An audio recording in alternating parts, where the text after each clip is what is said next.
You're listening to the Fierce Valley Podcast. I'm your host, Vinnie Wellsby. My pronouns are they, them. This is episode 197. Liberals love fat-shaming people they don't like. Let's do it!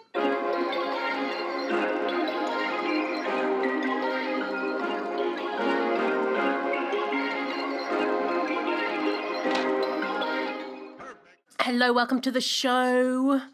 Sorry I've been missing. I forgot about time. I had a really busy beginning of the year. I had so many presentations, and then I was finishing the Fat at Work report, and then I was sharing the Fat at Work report. I had an idea for an episode, and I was like, oh yeah, I'll do that next week when I'm done this thing, and 2 months has passed. So not like me, but I'm back. I'm back. What's the Arnold Schwarzenegger quote? I'll be back, baby. Is that what he says? Terminator quote. That film fucked me up as a kid. Did it you? Did you watch it as a kid? Oh my God. The scene where he has the liquid knife and the woman's drinking milk. No. Don't like it. So, update, I just mentioned I've released the Fat in Healthcare report. That was the results from the survey that I did. 270 people responded to the survey. Thank you so much. I so appreciate it if you were one of those people who shared their stories. So we've got stats and stories.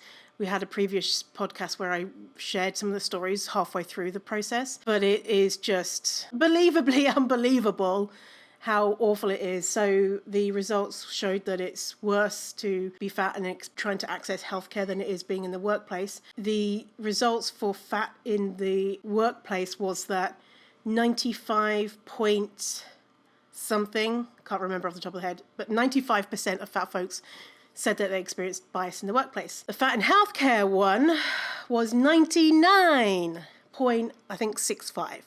So almost 100%. And if you're fat, you're probably nodding your head saying, yeah, that sounds about right. You know when you say to people, guess, what do you think? Because you've got like a really high number or something. But with this number, I say, guess what percentage? And it's so annoying because you all know already it's like 100%. And so people say 100% and you have to be like, yeah, 99%.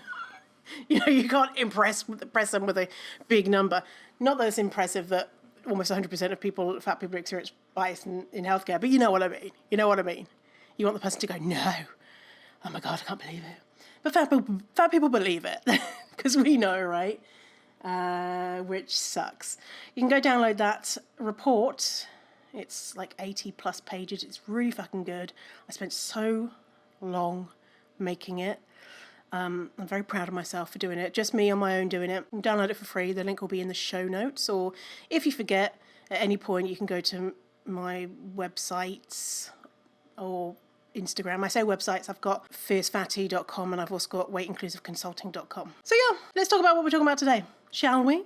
Yes? Okay. All right. So the reason why I wanted to talk about liberals loving a little bit of fat shaming is that, so I started following this culture writer, like an internet culture writer, I found out about her because she was on a podcast that I love. She's thin, seemingly privileged from what I can observe in her other identity factors. She's smart, she's progressive, so I subscribed to her Substack. And her Substack, she would send like what's happening on the internet type things. And one of the things that she sent like a month in was this article from Gizmodo. And the article is titled, Notes on a Meme, The Grotesque Pleasure of Bloated JD Vance Pictures. When I saw that, it was just the title and the link, and I went and clicked on it, and I was like, oh no.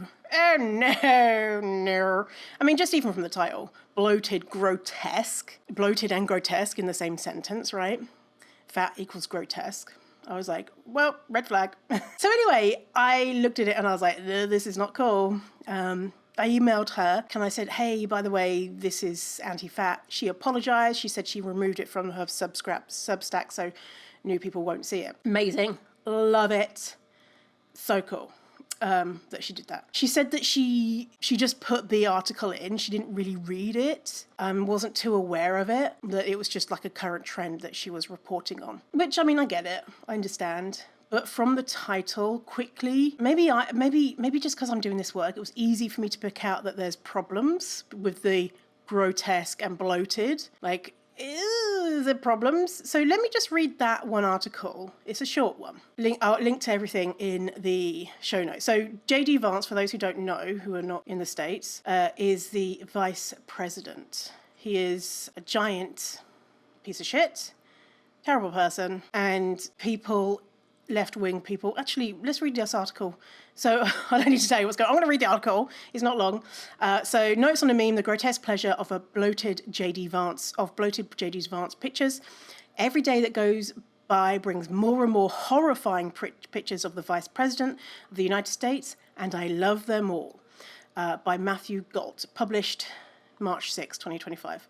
And so the first picture we have here is an image of JD Vance as a nuclear explosion in an Akira comic panel. So it's a black and white image, and it's of a very fat head of JD Vance. So him as a very fat person, and his head has, the equivalent of his fatness of his head has caused a nuclear explosion. So, like many of you, this is the article, I spend a lot of time texting back and forth with my friends. Many of those text chains are now inundated with pictures of JD Vance. Maybe you've seen them. There are new ones every day. The bearded vice president bloats.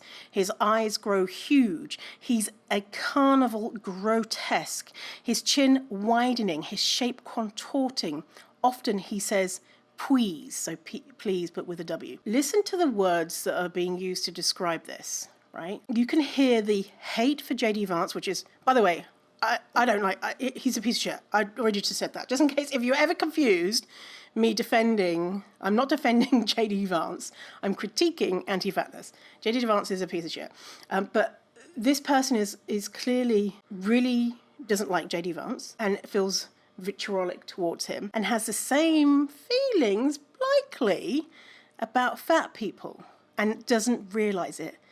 Let's continue. So now there's a meme. It says, I shared my toys with you. Have you said thank you once? In reference to the Ukrainian president was, that was when the Ukrainian president was in the White House, and JD Vance said, have you even said thank you for the aid we've given you? And so then he's fat, he's wearing a kid's hat and a lollipop. I'm obsessed with these pictures. I have dozens saved on my phone and hard drive. There's goth JD Vance with a giant lollipop, JD Vance as a dying Darth Vader, JD Vance as a nuclear explosion, and JD Vance as chicken McNuggets. Then there's the image of chicken McNuggets, and they're all fat faces, right? They're all fat faces. Early vice presidential memes emphasize Vance's smoky eyes and chubby cheeks. Of the two strains, the chubby Vance is now dominant. I wonder why the eyeliner didn't get emphasized, but the chubby cheeks did. Could it because we are really focused on hating fat folks? Oh, I don't know. For months now, I've seen pictures of Vance circulating that inflate him. This is typical of what I see now. A grotesque and inflated JD Vance with cold, dead blue eyes staring out at the viewer with horrifying intensity. He looks like a Cabbage Patch doll that's been left in the sun. Vance is the Pepe the Frog of 2025, a political figure mixed and remixed in an endless mimetic frenzy. His ever-expanding body and meme form reminds me of the 4chan-driven meme magic of 2016. What became of Pepe in the end? His creator won some lawsuits and got into NFTs. That's non-fungible tokens. He died as a meme mostly and transformed into Groper. Pepe was often, but not always, ironically racist. Groper is just a straight-up racist. The bloated final form of the frog is a favorite among avowed hate-mongers like Nick Fuentes. Nick Fuentes is another piece of shit. He was the guy that said when Trump won, what did he say? Like, I'm in charge of your body now. And then he was upset because people came to his home and knocked on the door, and he's like, leave me alone. Anyway, Vance's current mimetic form resembles that of the Groper, but somehow less human. Less human, notice that, dehumanization of fatness. Groper stares at the viewer with a little smile and a twinkle in his eyes. Chubby Vance's huge eyes empty of everything but malice. A strange thing about the bloated Vance memes is that they cut across the nation's fraught cultural divide. I've seen Vance's bloated form shared by Nazis, conservatives, and liberals. Interesting. So all party lines are united finding fatness grotesque. That's me saying that. I've seen his putrid, I mean, just listen to this language. I've seen his putrid form bubbling in the depths of nasty anonymous image boards, as well as pleasant, queer-friendly discords. Isn't that interesting? Vice presidents often fill a unique role in an administration as a jester. Dan Quayle misspelled potato during an elementary school spelling bee and never lived it down. Harris, Biden, Mike Pence, and Al Gore all took their turns as powerless fools in public perception. What's happening to Vance is no difference, but it does seem more intense. I think the reason the memes are so popular and cut across partisan lines is that there's something uniquely alien and awful about Vance. The memes somehow reflect an essential truth about Vance. My favourite of the bunch so far is one that shows off a group of the chubby caricatures. Quote, and yet a trace of the true self exists in the false self, the meme reads. This is the heart of it. I imagine the vice president's soul is putrid, a barren and vile thing. The memes show me a small fiction that speaks to a deeper truth. Isn't it interesting how? So his soul is putrid, a barren and vile thing. How do we visually represent putrid, barren, and vile? Fatness. In this example, it's fatness. It ends with Vance, who's extremely online, says he's seen the memes. He told a reporter for The Blaze that he thinks it's a very funny trend. I'm not laughing with him. So this is a pattern that happens again and again and again. And I'm going to give you, if you want to go and see more than a meme, like a reel, there's a reel of Vance is represented as multiple cartoon Oompa Loompas from Charlie and the Chocolate Factory holding a lollipop, his face inflated, and is in front of the White House. And it's the song that from the Charlie and Chocolate Factory, we welcome you to... That song is playing. The joke is that in this meme, the joke is that he's a little person and he's fat and he's presumably either childish or greedy because he has a lollipop, and in Charlie and Chocolate Factory they had lollipops. So he's a little person and he's fat. That's the joke. How is that funny? And it's another example of how little people and fat people are maligned, and it's so nice to see the little people community and the fat community coming together in that's what's happening, because you don't know, in order to fight for rights, because all of that stuff is bullshit. So another example of this, one of my Instagram peoples messaged me and let me know about something that had happened. So this is from Nadia. Shout out to Nadia, who said about a Malaysian Prime Minister and his wife. Nadia says, our 6th Prime Minister and the First Lady were corrupt. They're both in jail now. They were awful. The amount of money they stole was so much it crashed our currency a decade or so ago. Guess what the most popular talking point is? The fact that she is fat. It's so messed up. And when I pointed it out, people said, oh, so you support corruption then? Shake my head. We have a very free internet in Malaysia, so you can imagine the vitriol thrown at her. Like, she deserves to be criticised for stealing billions of state funds, but the way that people mock her body was just so disgusting. I have a guilty pleasure. Okay, I have a guilty pleasure. Sometimes I like watching, I feel like a piece of shit for admitting this. I like watching, it gets presented to me and then I get into look at some more of these videos. Karen's getting owned type videos. When I'm watching it, I'm just like, this is so fucked up, because a lot of it is not actually, quote, Karen's getting owned. It's just women unfairly, maybe not, I don't know, whatever. It makes me feel like shit watching them. But I'm like, oh, this is, the piece of shit side of my brain is like, oh, let's watch these videos. Anyway, there was one of them, which was this one woman had done something bad. I think it was 2 women. One of them was dating the ex-partner, and there was some child issue, like they dropped the child off late or something. Anyway, so one person was videoing the other mother. They were like, fuck you, whatever. And then it was, oh, look how fat you are. Oh, you're so fat. And so anyway, it was on the internet, and the whole thing is like, haha, she got owned because the other one was like, look at your fat. She wasn't fat. She was at the very most small fat. Not that that matters, but I just put in the comments, body shaming isn't cool. I really really regret it, because even to this day, I feel like this is like a year ago. Even to this day, I get people responding to that comment being like, oh, fuck you, like, ugh. She's fat though. And I think maybe one person was like, yeah, I agree with you. But it just seems like such a correct reason in many people's mind to criticize someone for their body size or any other facets of their body, right? It's a valid point is what people are saying. And it made me think about, do you remember in 2016, the Trump and the naked Trump statue? A lot of left-wing people, fat left-wing people were sharing. They like, ha ha ha, look. Basically, if you don't remember, in New York, 6 statues from an activist group were put around New York overnight.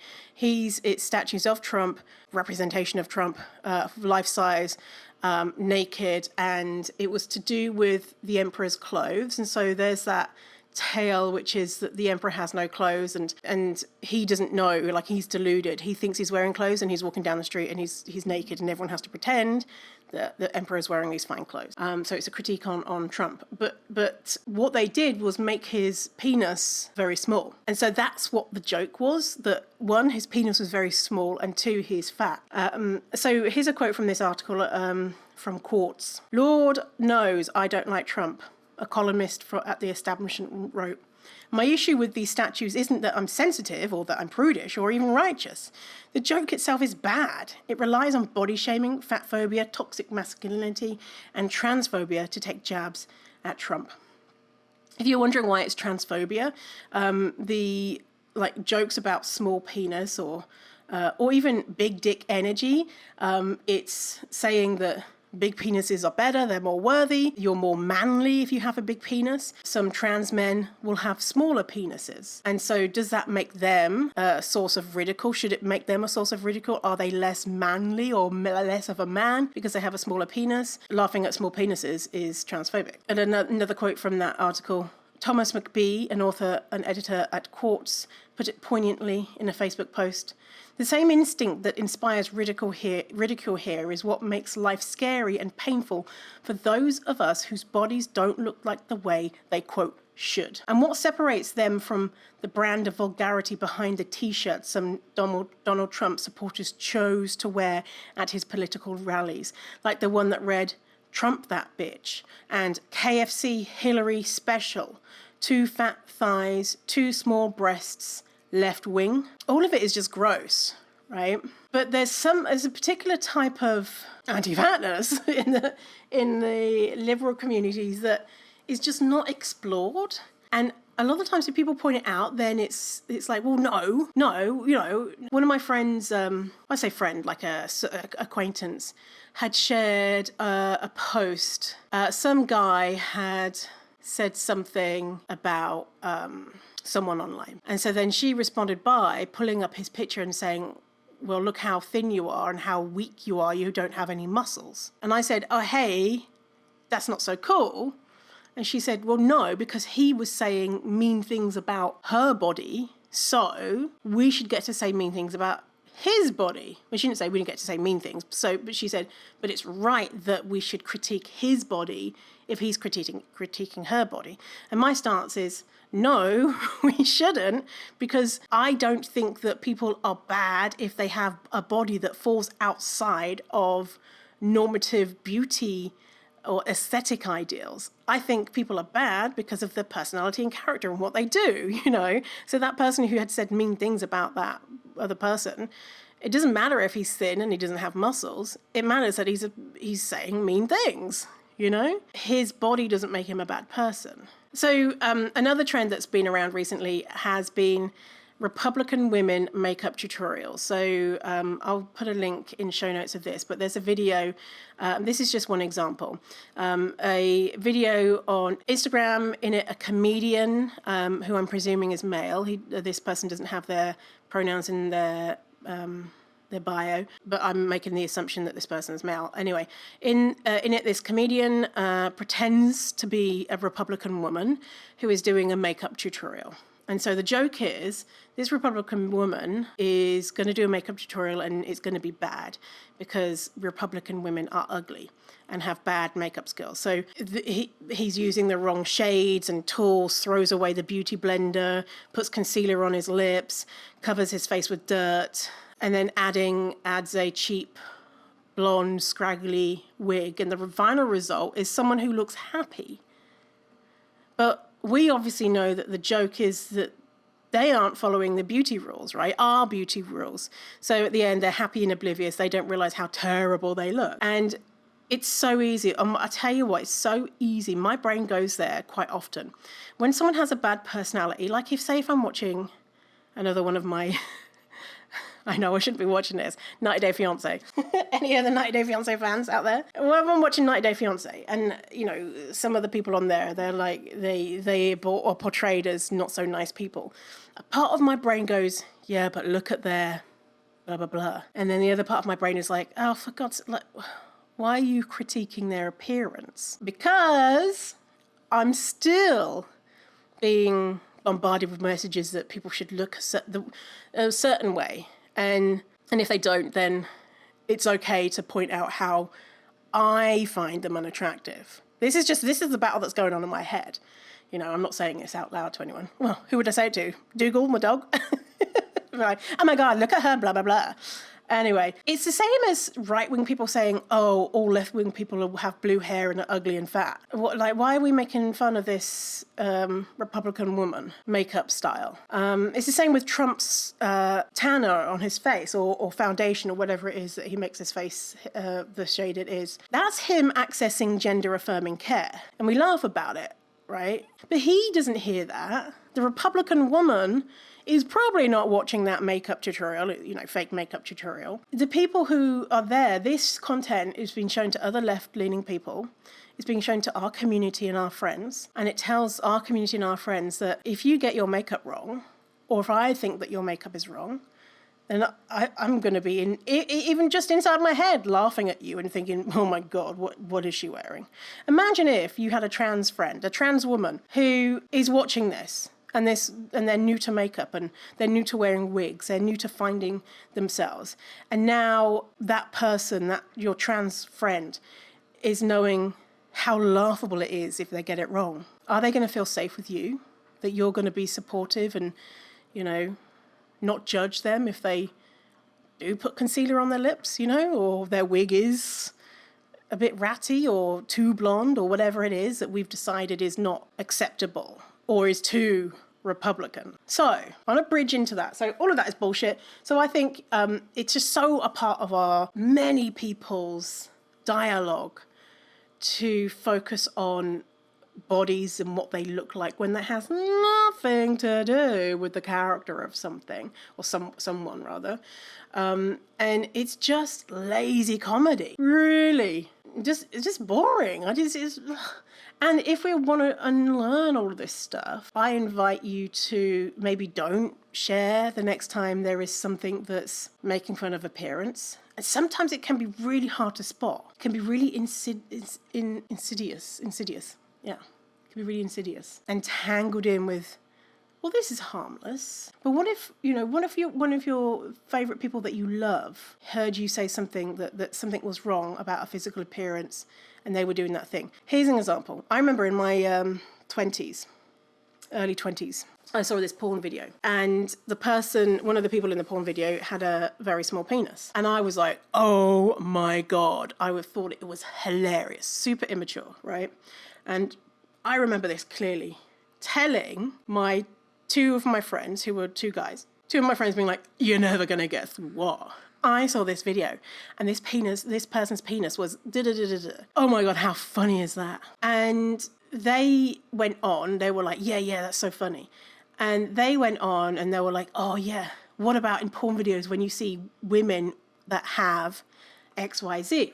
And so a feature about a woman's body, and they'll say, oh, one time I was getting with a woman and she had this, and You know, the other was like, yeah, oh, that's horrible. And the thing that they were making fun of was something that I had. And I was laughing along and dying inside. And that really stuck with me. Not necessarily both parts, but what really stuck with me was that they could have been having the exact same experience that I was having. In that moment, I was dying inside because I was like, oh my God, I have that thing that they are perceiving as terrible. Both of them could have had the thing that I was perceiving as terrible. They both could have had very small penises. I didn't know, but I was just coming to them being like, well, oh my God, this is so hilarious and awful. And then they unknowingly did the same to me. And none of it was malice. It was just, we were having a great time, you know? But their opinion about the thing that they were joking about has stuck with me. And my guilt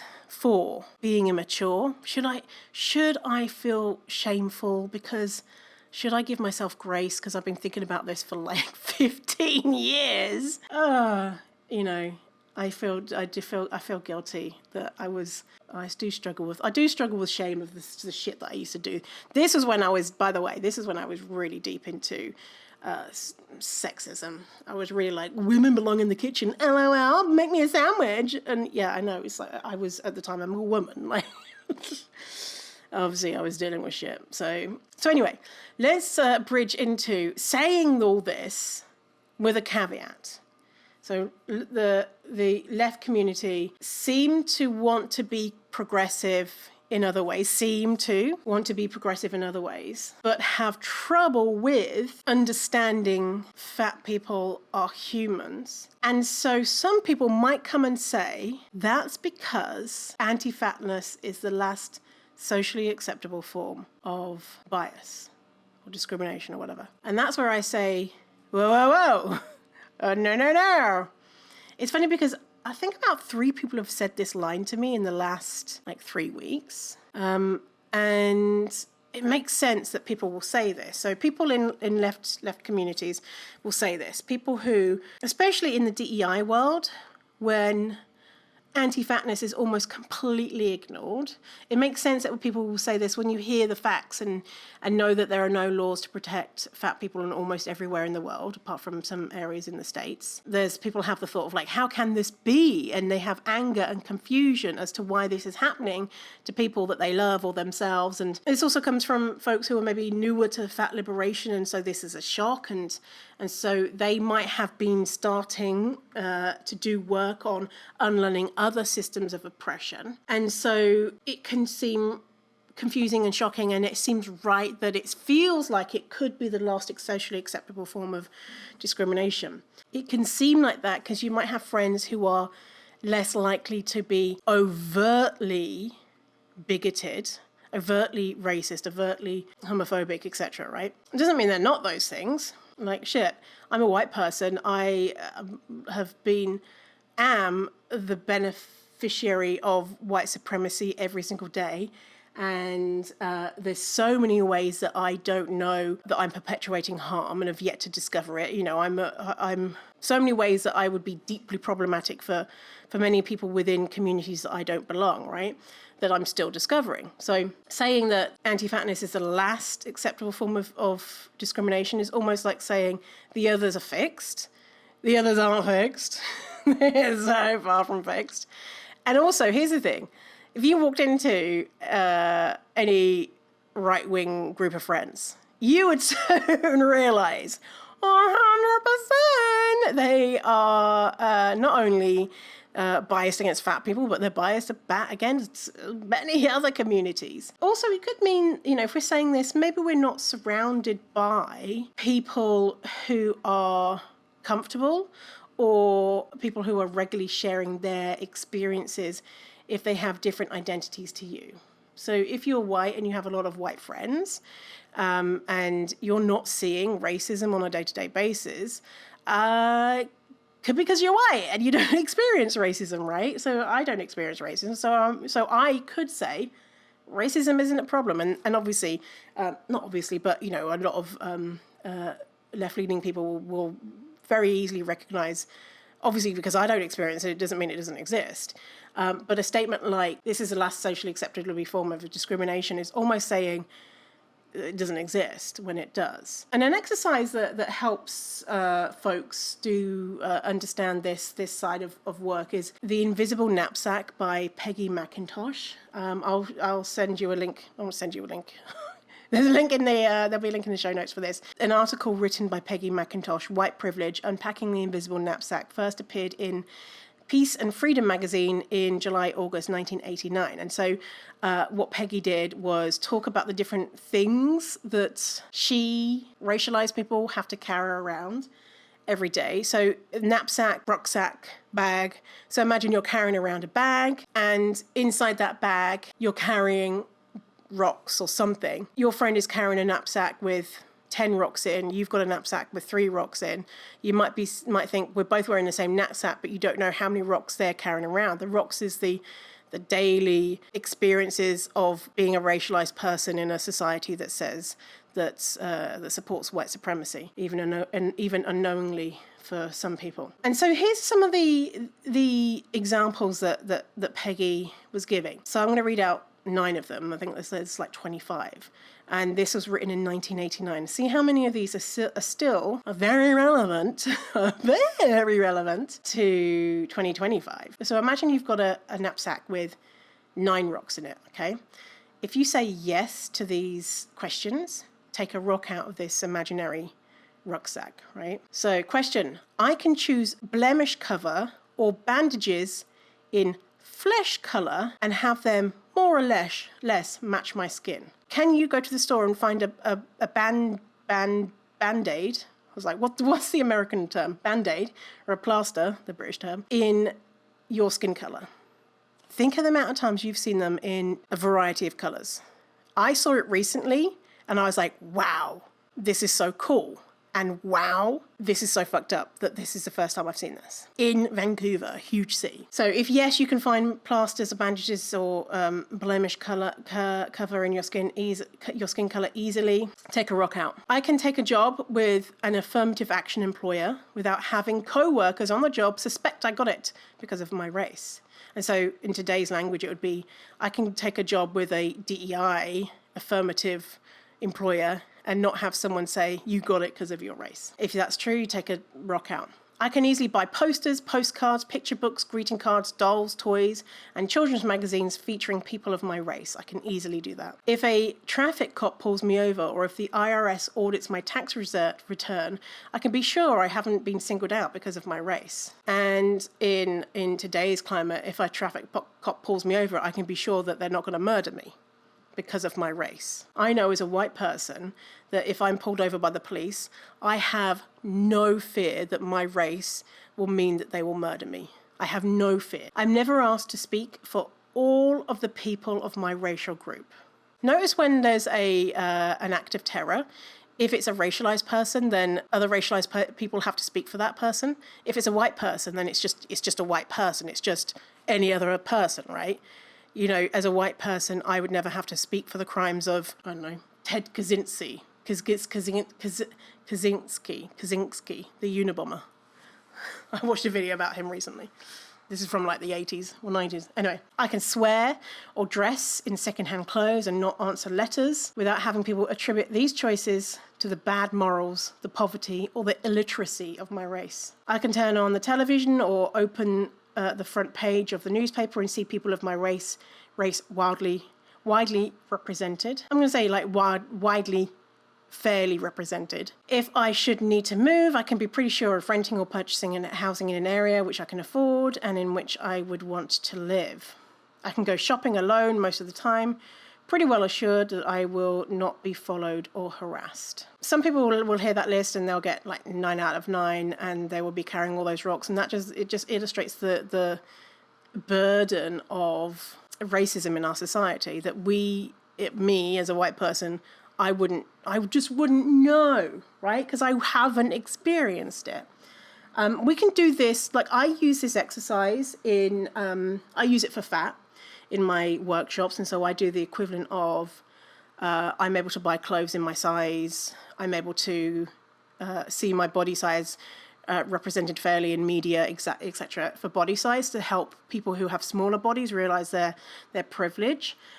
because a lot of times people with bigger, smaller bodies, they just don't know, right? Well, of course, like lots of shops have clothes because there's lots of closed shops. And then it's only until you tell them that we realise. Anyway, so not to say that fat people are not experiencing horrific things, right? It's to say that it's not just fat people, and we know this, right? But other things, other marginalised identities stacked on top of each other can make someone's experience in life totally different. So if you were to ask a fat, black, trans, disabled person if the only bias that they experience is around their size, they'd quickly correct you, right? So I just want you to have that's all of that is just a big caveat of me saying the left is really struggles with anti-fatness and everything else too. But I mean, with anti-fatness, there seems to be a little bit of what's the word? People are a little bit unaware that they're perpetuating bias with their anti-fatness so openly, whereas maybe people who are working to be quite progressive wouldn't as quickly engage in the same types of media sharing or laughing at these types of memes if they were about other communities. Maybe I don't know. Maybe they do. Again, I'm white, so I'm probably like, LOL, look at this funny thing about this other marginalised community, and I'm here on my soapbox, and I'm doing the same thing, We're all trying to do better. Most of us are, anyway. Okay, well, I want to end with some hope and just give you some hope of things really do. I've said this before on the show, and it really does feel like this, that things are getting better in fat acceptance. That more and more and more people who I talk to are championing fat liberation. And yeah, like I'm around a lot of people who are interested in liberation, right? So for all. So, but it's been different than in previous years. So I want to give you hope. And here's another piece of hope. When I did the Fat and Work survey, I said one of the questions was, how would it feel to work in a fat positive place? And of the 336 people that responded, there was a couple that said, I have worked in a place that doesn't talk about food and body, and it was amazing. In the Fat in Healthcare survey, I asked the same question. What would it be like if you experienced a fat positive provider? We had so many more people saying that they've experienced that. I could not believe it. I was so surprised. There was a number. I can't remember what number it was. Maybe that was probably, let's say, 10 to 15 compared to 1, 2 from the other one, which says there are so many good people in healthcare that want to do better by fat people. I've seen it because I've done training lots of training with healthcare organizations, and there are thin people who are dedicated to making their workplace, making their practice better for fat people. So if you're feeling a bit hopeless and, it's tough being in a bigger body, and it is tough being in a bigger body because of the way society treats us, I want to give you the hope there that it's getting better. And hopefully one day, I've said this many times, one day, when we're old people, we can say to the younger people, in my day, there used to be step competitions in the office. They used to weigh you every time you go to the doctor. They would deny people health care because of their BMI, and have the young people go, no. And we go, yeah. And then tell them about our funny technology that we used to have. All right, well, thanks for hanging out with me today. Links for everything in the show notes. Go get the Fat in Healthcare report. You can get both. I'm not the bossy. You can get both. Fat in Healthcare report. If you appreciate my work and you want to donate, there's an option to donate $3 or more if you want to, or you can get it for free. So, and don't worry, like if you're like, I want to download the report, but I don't want Vinny to see I haven't paid them. I don't care. So I don't think about that. And if someone does donate something, then it's just a nice cherry on the cake. All right, well, have a wonderful rest of your day. I'm glad that you're here and part of the fat community. Remember, you are worthy, you always were, you always will be. Stay fierce, fatty. Tatty bye.